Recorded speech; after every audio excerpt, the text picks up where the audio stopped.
Okay, आइए हम आगे बढ़ेंगे। कौन सा विषय चल रहा है? कलीसिया में कलीसिया का उद्देश्य में इस संसार में कलीसिया इसलिए है कि जहाँ पे लोग आत्मिक संगति कर सकें, जहाँ से सुसमाचार के लिए भेजे जा सकें, जहाँ पे आराधना कर सके, जहाँ पे प्रभु भोज ले सकें। प्रभु भोज का विषय चल रहा है।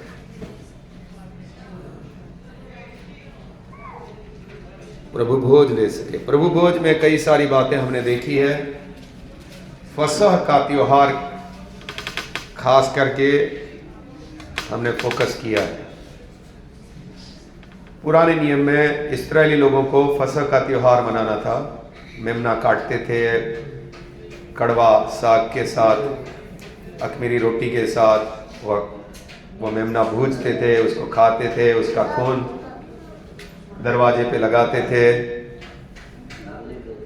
हम लोगों के जीवन में भी वो फसह से मिलती जुलती कई सारी बातें हैं। तो पिछली बार हम लोगों ने देखा था कि उन लोगों को कैसे तैयार रहना था। पिछली बार हमने देखा कमर बांधकर,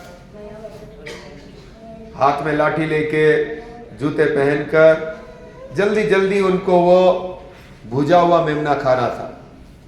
वो इस बात की निशानी थी कि उन लोगों को जाने के लिए तैयार रहना था, उनको मिस्र छोड़ना था। और हमारे लिए भी प्रभु में इसी प्रकार का एक महत्व है कि हम लोगों को इस धरती के लिए नहीं, हमारा स्वदेश स्वर्ग है, हमें जाने के लिए तैयार रहना है। हमें इस संसार में खो नहीं जाना, मतवाला नहीं हो जाना। हाँ, तैयार रहना है, जैसे हम अपने मालिक का इंतजार कर रहे हैं। लेकिन बहुत ही कम लोग इस प्रकार से तैयार रहते हैं। सांसारिक बातों में, मोह में, बहुत सारी बातों में फंस जाते हैं। लेकिन प्रभु की आज्ञा है कि हम तैयार रहें। जो लोग तैयार नहीं हैं और कुछ हद पार करके आप लोगों ने अपना मन किसी और चीज़ पर लगाया है, तो आपके कामों के अनुसार आपको फल मिलेगा, आपको जीवन नहीं है। जिन लोगों ने अमरता की खोज की है और अपना मन तैयार किया है प्रभु के पास जाने के लिए, उनको ही अमरता दी जाएगी, अनंत जीवन दिया जाएगा। लेकिन जिन लोगों ने सिर्फ दिखावा के लिए ही यीशु के मार्ग पर चल रहे थे, लेकिन तैयार नहीं थे उस स्वदेश में जाने के लिए, उनको अनंत जीवन नहीं है। ओके, उसके बाद एक और बात जो फसह में थी उसको हम देखेंगे। निर्गमन की किताब उसका 12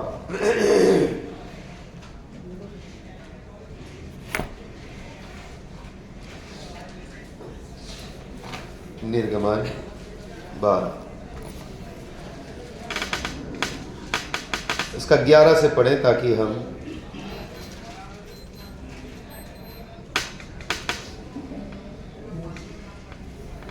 और उसके खाने की यह विधि है। खाने की विधि बताई थी जो पिछली बार हमने सीखा था। वापस सुनते हैं।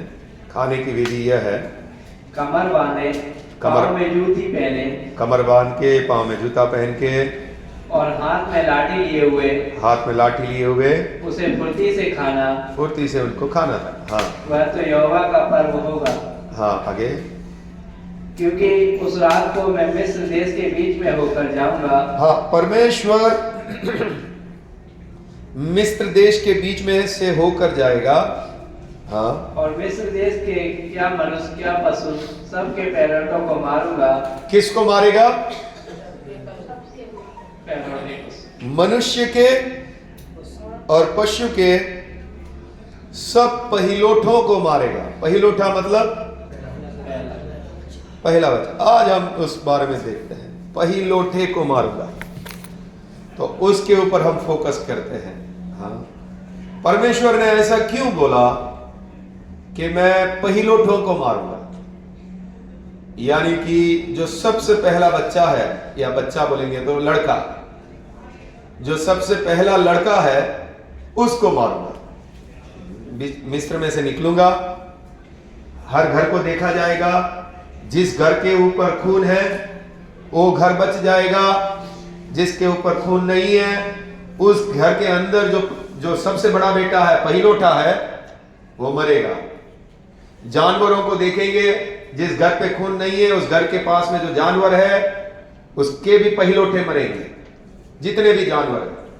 हाँ, तो पहिलोठों को मारेगा। तो पहिलोठों को मारने की बात परमेश्वर ने क्यों कही?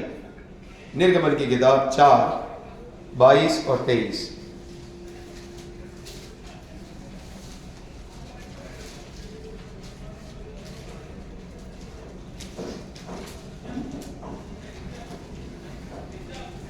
और तो फिरौन से कहना, यहोवा यूं कहता है कि इजराइल मेरा पुत्र वरन मेरा जेठा है। इस्राएल देश, परमेश्वर बोलता है मेरा क्या है? पुत्र और जेठा, मेरा पहिलोठा, जेठा यानी सबसे बड़ा या प्रथम। इस्राएल देश मेरा पहिलोठा है, जाके फिरौन को बोलना। आगे, और मैं जो तुझसे यह कह चुका हूं कि मेरे पुत्र को जाने दे। हाँ, इस्राएल मेरा पुत्र है, ये देश मेरा पुत्र है, तो मेरे पुत्र को तू जाने दे। हाँ, कि वह मेरी सेवा करे। मेरा पुत्र को जाने दे कि मेरी वो सेवा करे। आगे, और तूने अब तक उसे जाने नहीं दिया। अब तक तो तू उसे जाने नहीं दिया। इस कारण मैं अब तेरे पुत्र वरन तेरे जेठे को घात करूंगा। तूने मेरे जेठे को जाने नहीं दिया, इसके लिए मैं अब तेरे जेठे को मारूंगा। समझ आया? परमेश्वर क्यों पहिलोठे को मारने की बात कर रहा है? परमेश्वर बोलता है इस्राएल देश मेरा जेठा है, मेरा पहिलोठा है, ये देश मेरा पहिलोठा है। ये कहने का मतलब क्या है? इस्राएल मेरा पहिलोठा है कहने का मतलब 7 देशों में से सबसे पहले परमेश्वर ने इस देश को चुना है। जो घर में, अभी तो ऐसा नहीं है, लेकिन वो पुराने समय में ऐसा उनका संस्कृति था कि जो घर में सबसे बड़ा बेटा है उसको दुगनी संपत्ति मिलती थी। संपत्ति का जब हिस्सा होगा, अभी मान लो 10 करोड़ संपत्ति है, तो 10 करोड़ में से तीसरा भाग छोटे वाले को मिलेगा, 2 भाग बड़े वाले को मिलेगा, और दूसरा जो पहिलोठा है उसको, वो घर का मुखिया होता था, बड़ा वाला बेटा ही मुखिया बनेगा, अधिकारी बनेगा, वो बोलेगा वो घर में चलेगा। तो ऐसा एक सिस्टम था, एक खास स्थान बड़े वाले बेटे को मिलता था और खास अधिकार उसको मिलता था। तो इसी प्रकार परमेश्वर का बोलने का मतलब कि इस्राएल मेरा पहिलोठा है, ये देश मेरा जेठा है, इसका मतलब इसका एक खास स्थान है मेरे लिए, इसको मैंने खास अधिकार दिए हैं, ये मेरा जेठा है। कौन? इस्राएल, ये देश। सब देशों में से मैंने इसको चुना है, ये मेरा जेठा है, इसको मैंने खास आशीर्वाद दिए हैं, खास अधिकार दिए हैं। इसके लिए तू मेरे बेटे को जाने दे। अगर तू मेरे बेटे को जाने नहीं देगा तो मैं तेरे पहिलोठे को मारूंगा, ये मेरा पहिलोठा है। ओके, लेकिन क्या होता है, वो उसको जाने नहीं देता।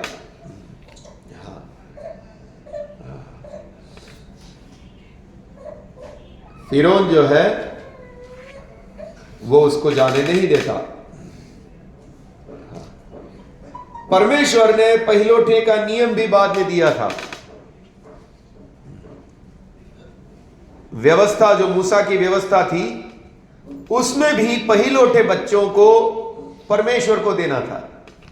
उसको हम देखते हैं निर्गमन की किताब, उसका 13, उसका 2 और 13।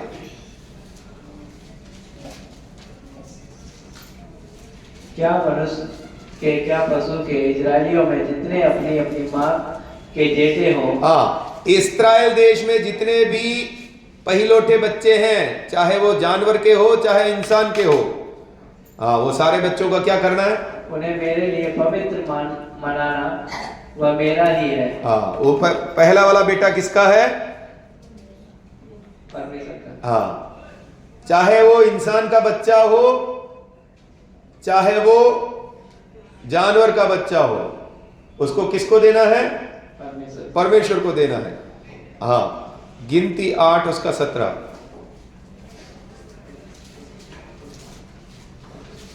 परमेश्वर ने ऐसा मूसा की व्यवस्था में क्यों दिया था? पहला वाला बच्चा मुझे देने का है, परमेश्वर को देना था, चाहे इंसान का हो चाहे जानवर का। तो क्या इस्राएली लोग अपना पहला वाला बच्चा देते थे? किसी को कुछ मालूम है, याद है? हाँ, और किसी को? हाँ, एक वचन पढ़िए, गिनती 8:17 पढ़िए।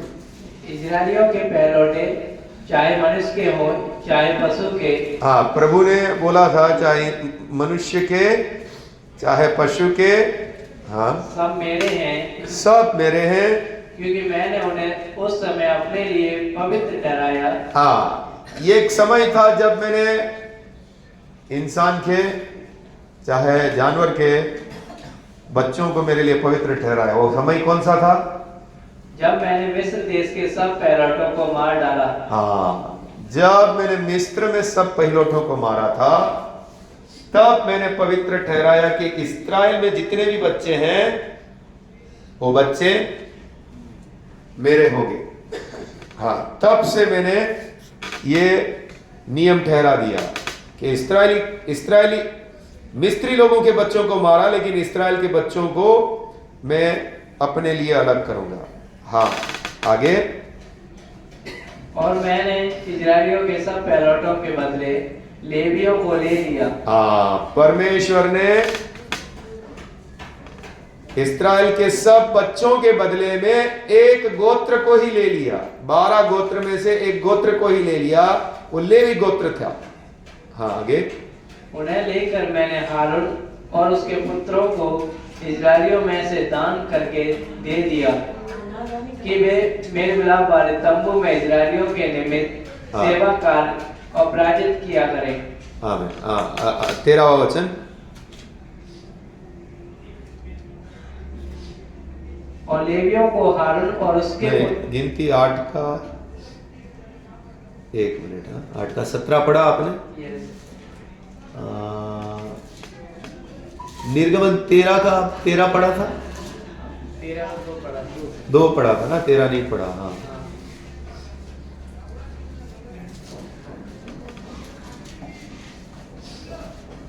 और गधी के हर एक पहलौठे के बदले मेमना देकर उसको छुड़ा लेना, और यदि तुम उसे छुड़ाना ना चाहो तो उसका गला तोड़ देना, पर अपने सब पहलौठे पुत्रों को बदला देकर छुड़ा लेना। हाँ जी, सब पहिलौठे बच्चे परमेश्वर को देना था। उनके साथ क्या करना था? निर्गमन 22, 29, 30। परमेश्वर ने ऐसा नियम दिया था उस समय में, पहिलौठे बच्चे परमेश्वर को देना है। उनके साथ क्या करना है? देखो,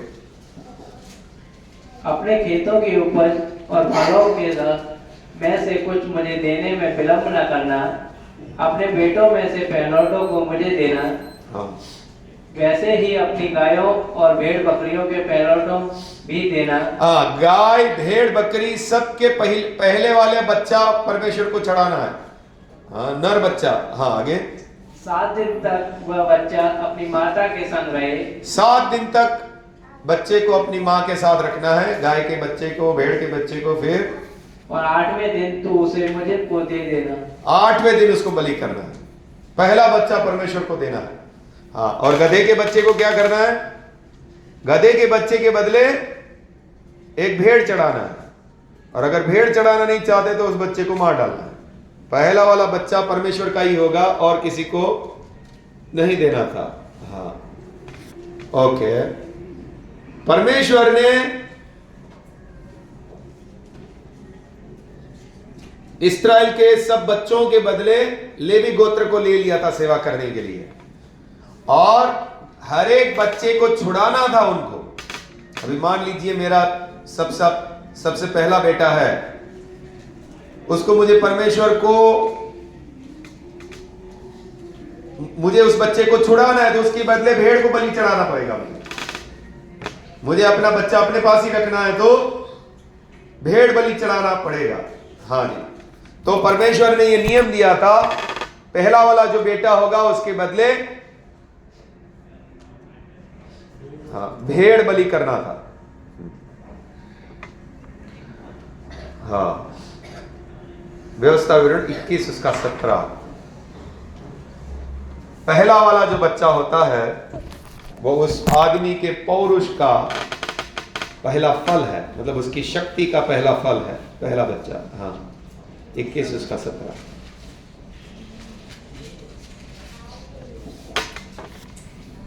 वह यह जानकर कि अप्रिया का बेटा मेरे पुरुष का पहला फल है और जेठे का अधिकार उसी का है, उसी को अपने पौरुष का पहला फल, ऐसे ही लिखे ना।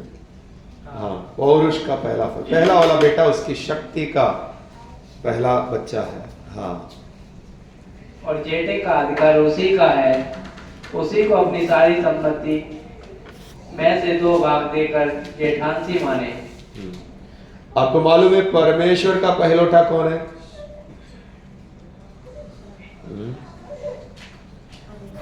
देखिए, अभी यहां पे हमने देखा पहलौठा पुत्र के बारे में। परमेश्वर ने बोला इस्राएल मेरा पहलौठा है। इस्राएल देश, सब देश में से ये वाला देश मेरा पहलौठा बेटा है। और फिरौन राजा को बोला गया कि इसको जाने दे, और अगर इसको जाने नहीं देगा तो मैं तेरे पहलौठों को मारूंगा, जानवर को भी और इंसान को भी। फिर परमेश्वर ने यही नियम इस्राएलियों को भी दिया। जिस दिन मिस्र में मैंने तुम्हारे पहलौठों को छोड़ दिया था, तो अब आगे यही नियम चलेगा कि तुम्हारे जो पहले बेटे पैदा होंगे उसको मेरे लिए देना है, और अगर तुम उसको देना नहीं चाहते हो तो उसको भेड़ उसके बदले बलि चढ़ाना था। और परमेश्वर ने उनके सब पहलौठों के बदले में इस देश के जितने भी परिवार थे उनमें पहले बेटे के बदले में सेवा के लिए एक गोत्र को चुन लिया जो लेवी गोत्र था। अब हाँ, पहलौठे का नियम परमेश्वर ने क्यों रखा, इसमें बात यह है। पहलौठा पहलौठा पहलौठा, हर जगह ये बात सामने आ गया। यूहन्ना 3 उसका 16 पढ़ेंगे।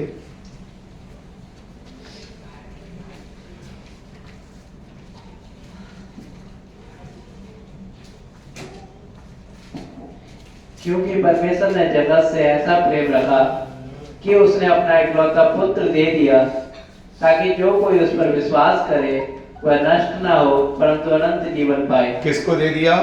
इकलौता पुत्र। एकलौता पुत्र। परमेश्वर का पहलौठा पुत्र कौन है? प्रभु यीशु मसीह। प्रभु यीशु मसीह।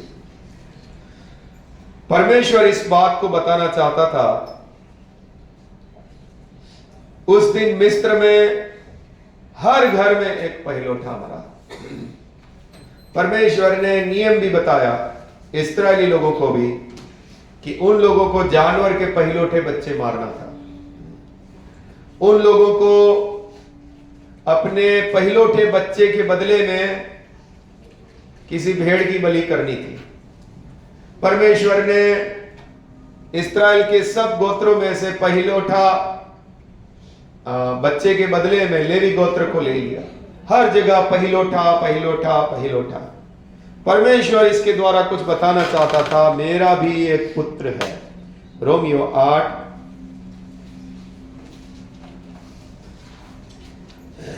उसका 29।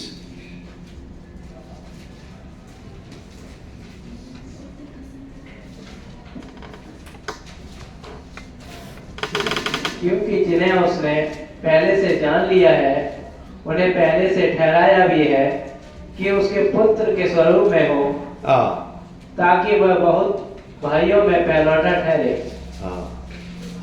किसके स्वरूप में बने हम? परमेश्वर चाहता है कलीसिया के लोग किसके स्वरूप में बने, किसके जैसे बने? उसके पुत्र के स्वरूप में। हाँ, ताकि सब भाइयों में पहिलोटा कौन ठहरे? अधिकारी वो है, जैसे इस्राएल देश में विशेष अधिकार सब बेटों में से पहिलोठे को मिलता था। विशेष अधिकार उसके पास होता था, विशेष स्थान उसके पास होता था, विशेष ज्यादा संपत्ति उसके पास होती थी। इसी प्रकार यीशु मसीह जो है, परमेश्वर के घर में जितने भी बच्चे हैं उसमें पहिलोठा है, उसको विशेष अधिकार मिले हैं। बहुत भाइयों में, स्वर्ग में तो परमेश्वर के बहुत सारे पुत्र होंगे, बहुत सारी पुत्रियां होगी, उसमें से पहिलोठा कौन होगा? प्रभु यीशु मसीह। कुलुसियों 1 उसका 15 पढ़ेंगे, 15 और 18।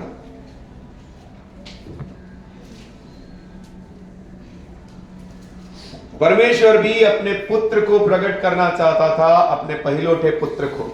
इसके लिए पुराने नियम में पहिलोठा पहिलोठा पहिलोठा बहुत सारी जगह हो गए। आप पुराने नियम में और भी कुछ बात देखेंगे, वो था लहू लहू लहू लहू लहू, ताकि लहू के महत्व को लोग समझ सकें, जो कि यीशु के लहू का परछाई था। लोग पहिलोठे को विशेष ध्यान से देख सके, क्योंकि परमेश्वर अपने पहिलोठे को नए नियम में प्रकट करने वाला था। तो इसके लिए इतना पुराने नियम में पहिलोठे के बारे में, लहू के बारे में ये सब बातें बोली गई है। हाँ, तो अभी हम देखते हैं कुलुसियों 1 का 15, वहां पे भी पहिलोठा पुत्र के बारे में, प्रभु परमेश्वर का पहिलोठा पुत्र। हाँ, वह तो अदृश्य परमेश्वर का प्रतिरूप और सारी सृष्टि में पहिलोठा है। कौन सारी सृष्टि में पहिलोठा है? हाँ, सारी सृष्टि में प्रथम वही है, सबसे ऊपर या सबसे बड़ा या सबसे प्रधान सारी सृष्टि में वही है, परमेश्वर का पुत्र पहिलोठा वही है। आगे, क्योंकि उसी में सारी वस्तुओं की सृष्टि हुई, स्वर्ग की हो अथवा पृथ्वी की, देखी या अनदेखी, क्या सिंहासन, क्या प्रभुताएं, क्या प्रधानताएं, क्या अधिकार, सारी वस्तुएं उसी के द्वारा और उसी के लिए सृजी गई हैं। 18, वही देह अर्थात कलीसिया का सिर है, वही आदि है और मरे हुओं में से जी उठने वालों में पहिलोठा, कि सब बातों में वही प्रधान ठहरे। हाँ, वही प्रधान ठहरे। जी उठने वालों में भी पहिलोठा वही है। इब्रानियों 1 उसका 6।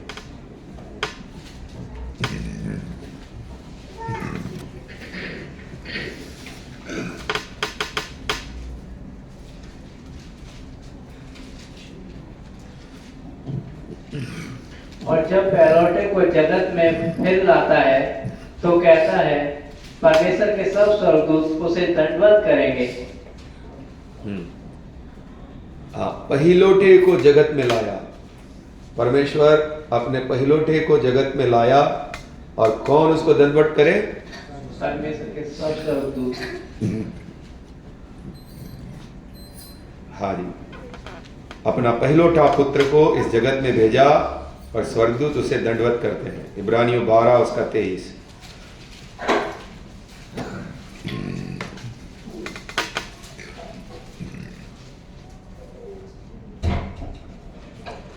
और उन पहिलोठों की साधारण सभा और कलीसिया, जिनके नाम स्वर्ग में लिखे हुए हैं, और सबके न्यायी परमेश्वर के पास, और सिद्ध किए हुए धर्मियों की आत्माएं। हाँ, पहिलोठों की साधारण सभा, ये कलीसिया है।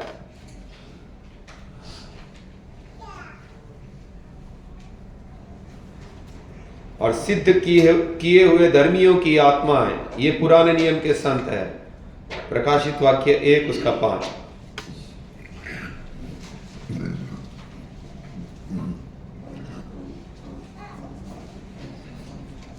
और यीशु मसीह की ओर से जो विश्वास योग्य साक्षी और मरे हुओं में से जी उठने वालों में पहिलोठा और पृथ्वी के राजाओं का हकीम है, तुम्हें अनुग्रह और शांति मिलती रहे।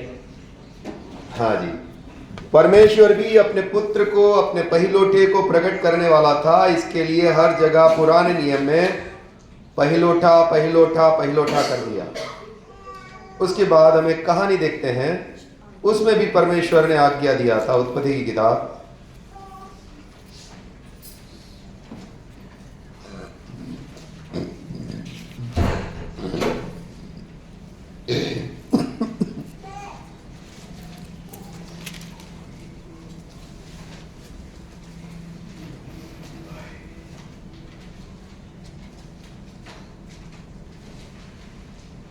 बाईस का 1 से पढ़ेंगे।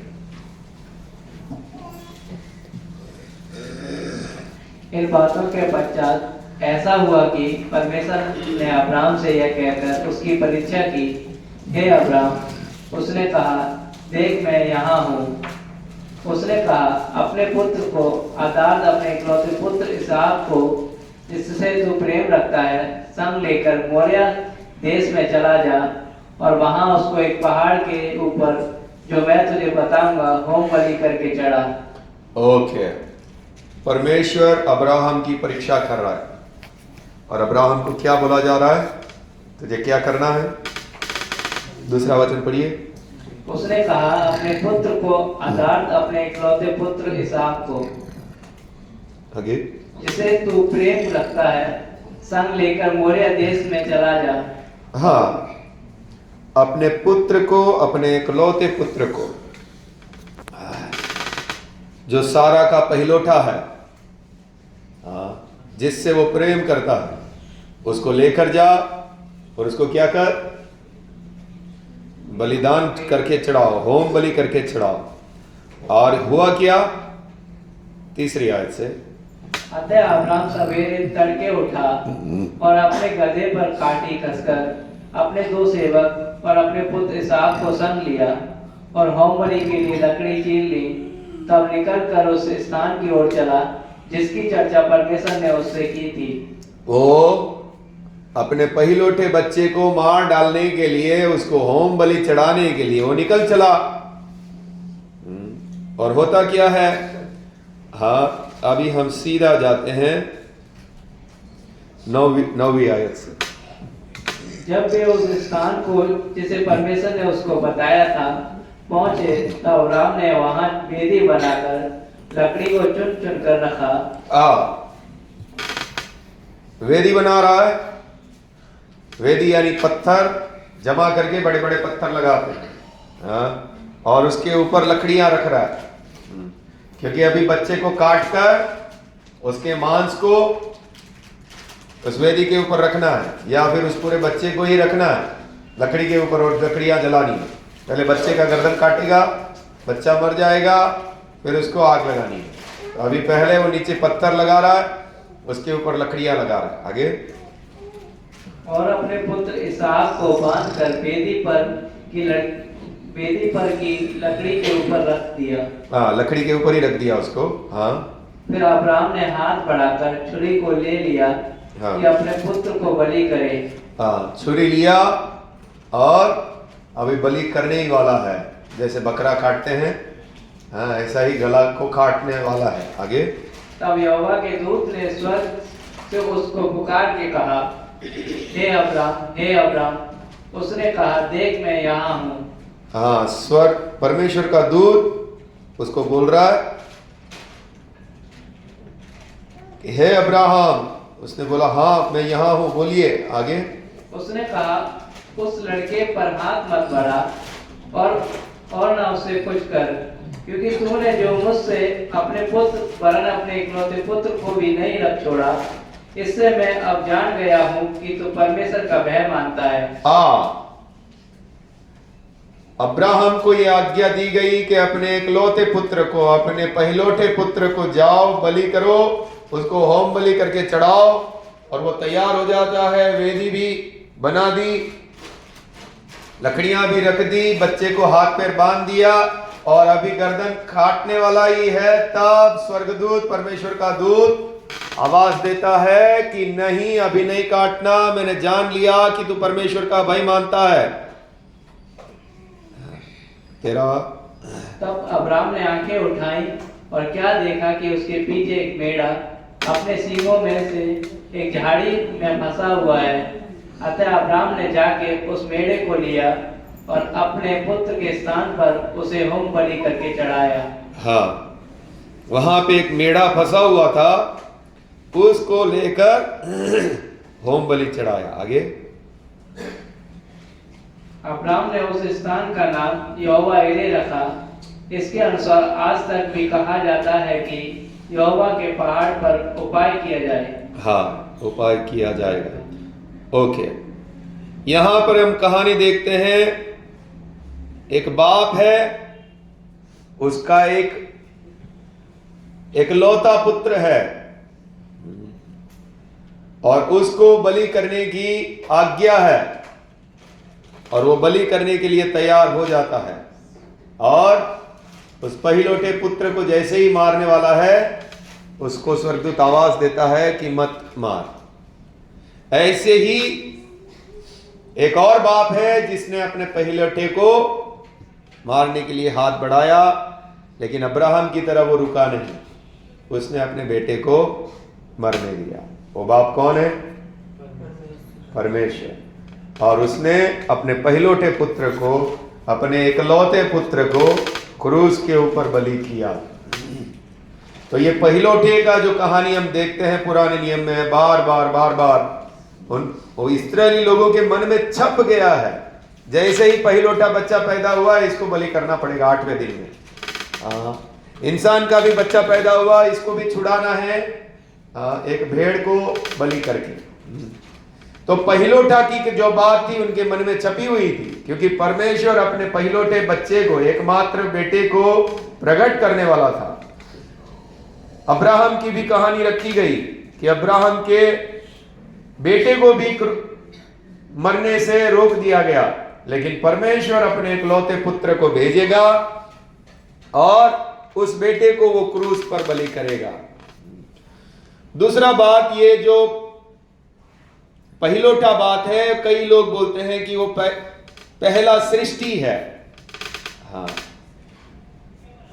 जैसे यहोवा विटनेस वाले और कई सारे ऐसे लोग हैं जो बोलते हैं कि यीशु मसीह को सबसे पहले बनाया गया और यीशु मसीह के द्वारा सब कुछ बनाया गया।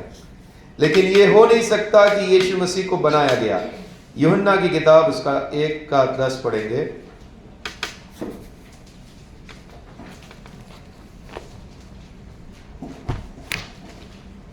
वह जगत में था और जगत उसके द्वारा उत्पन्न हुआ और जगत ने उसे नहीं पहचाना। हाँ, जगत उसके द्वारा उत्पन्न हुआ। किसके द्वारा? प्रभु यीशु मसीह के द्वारा जगत उत्पन्न हुआ और जगत ने उसको नहीं पहचाना। इब्रानियों 1 उसका 2 से 4।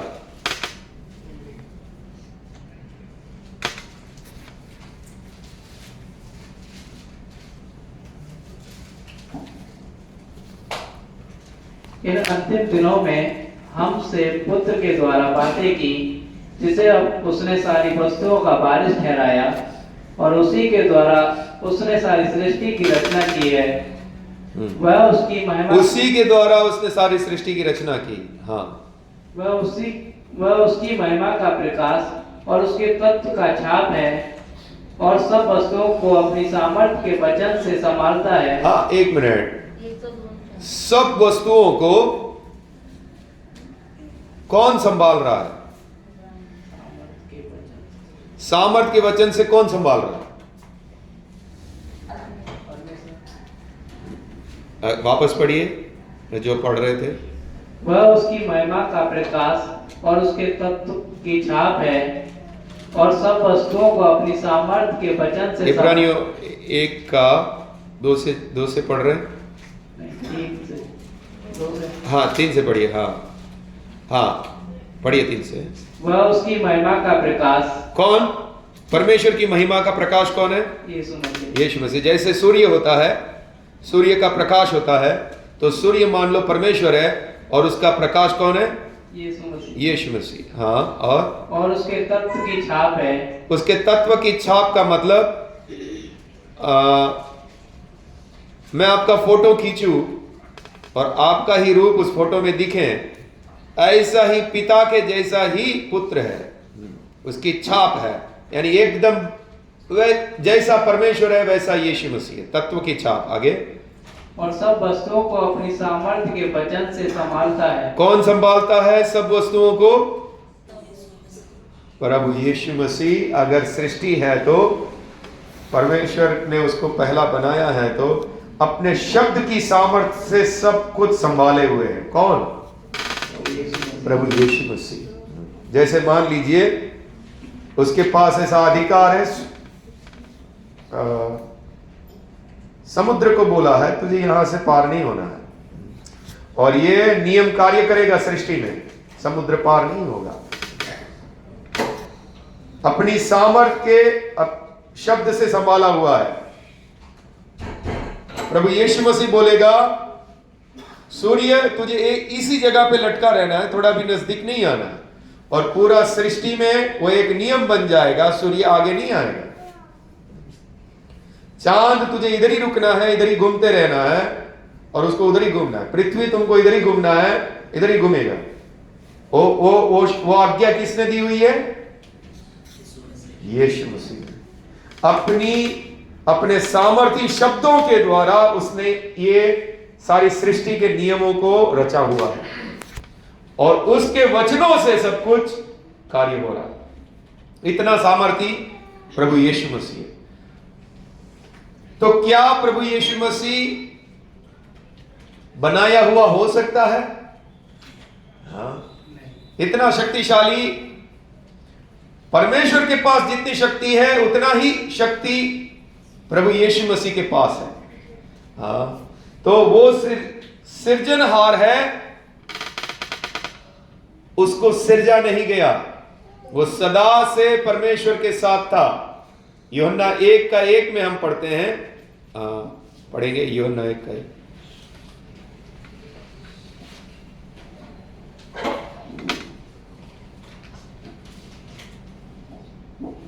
आदि में वचन था और वचन परमेश्वर के साथ था। आदि में जब कुछ भी नहीं था तब वचन था और वो परमेश्वर के साथ था। जब कुछ भी नहीं बनाया गया, एक धूल का कण भी नहीं बनाया गया, कुछ भी नहीं बनाया गया, स्वर्ग भी नहीं बनाया गया, तब परमेश्वर था। और उसके साथ, परमेश्वर के साथ वचन यानी प्रभु यीशु मसीह था। तो प्रभु यीशु मसीह को बनाया नहीं गया है, प्रभु यीशु मसीह सदा से परमेश्वर के साथ था, और प्रभु यीशु मसीह के द्वारा ही परमेश्वर ने सब कुछ बनाया है। और प्रभु यीशु के वचनों के द्वारा, प्रभु यीशु ने आज्ञा दी है करके ये सारा कुछ संभला हुआ है। सूर्य कार्य करता है, चांद कार्य करता है, समुद्र कार्य करता है, जितना कुछ है। कई बार तो इतनी बारिश आने लगती है, ऐसा लगता है अगर इसका वो नल बंद नहीं करेंगे तो मर जाएंगे सब। क्योंकि परमेश्वर ने आज्ञा दिया हुआ है करके वो नल बंद हो जाता है, नहीं तो मनुष्य जाति पूरी नाश हो जाती। इतनी बारिश आती है कई बार 2 दिन तक 3 दिन तक, हम सोचते हैं भाई अभी ये नल बंद नहीं हुआ तो गए। तो परमेश्वर ने आज्ञा दिया हुआ है करके वो अपनी हदों को पार नहीं कर पाते। वो एक व्यवस्था लागू किया हुआ है इस पृथ्वी के ऊपर कि इतना ही तुमको करना है। आखिरी 7 साल में परमेश्वर बहुत सारा अपना हाथ हटा लेगा। जो यीशु मसीह के आने से पहले 1000 साल शुरू होने से पहले 7 साल जो आएगा, उसमें 7 मुहरें खोली जाएगी, 7 तुरहियां फूकी जाएगी, 7 कटोरे उंडे ले जाएंगे। उसमें बहुत ज्यादा इस पृथ्वी के ऊपर अत्याचार होगा। 1/3 लोग मर जाएंगे। समुद्र का पानी जो है लाल हो जाएगा, नदियों का पानी नागदोना सा कड़वा हो जाए, पानी पीने से सब मरेंगे। नल में जो पानी आएगा पियोगे मर जाओगे। इतना कुछ परमेश्वर अपना हाथ उठा लेगा। परमेश्वर इस पृथ्वी के ऊपर अत्याचार भेजेगा, लेकिन अभी क्यों नहीं होने दे रहा? संभाला हुआ है अपने सामर्थी शब्दों के द्वारा। प्रभु यीशु मसीह ने सब कुछ संभाला हुआ है। तो प्रभु यीशु मसीह परमेश्वर का पहिलौठा है, और पहिलौठों को बलि करने के बारे में बहुत कुछ पुराने नियम में बोला गया था, और वो इसी बात को बताता था कि परमेश्वर भी एक दिन अपने पहिलौठे को, अपने पुत्र को बलि करेगा। और पहिलौठा का मतलब वो सिरजा हुआ नहीं है, वो सदा से परमेश्वर के साथ था। परमेश्वर ने उसके द्वारा सब कुछ बनाया, और यीशु मसीह के शब्दों से सब कुछ संभला हुआ है। आमीन। तो पहिलौठा का बात हमने देखा, पहिलौठे को मारना था करके। अभी आप देखो तो वो पहिलौठे का नियम कहीं नहीं है। जब तक यीशु आया तब तक ही वो नियम था। पुराने संस्कृति में सब कोई, दूसरी जातियों में भी पहिलौठे के बारे में मानते थे, लेकिन अभी पहिलौठे का नियम नहीं है। नहीं तो मेरे पिताजी का संपत्ति मुझे ज्यादा मिलता था, अभी होता था, लेकिन अभी नहीं मिलेगा। ठीक है, आइए प्रार्थना करेंगे। फिर ब्रदर आपकी प्रार्थना।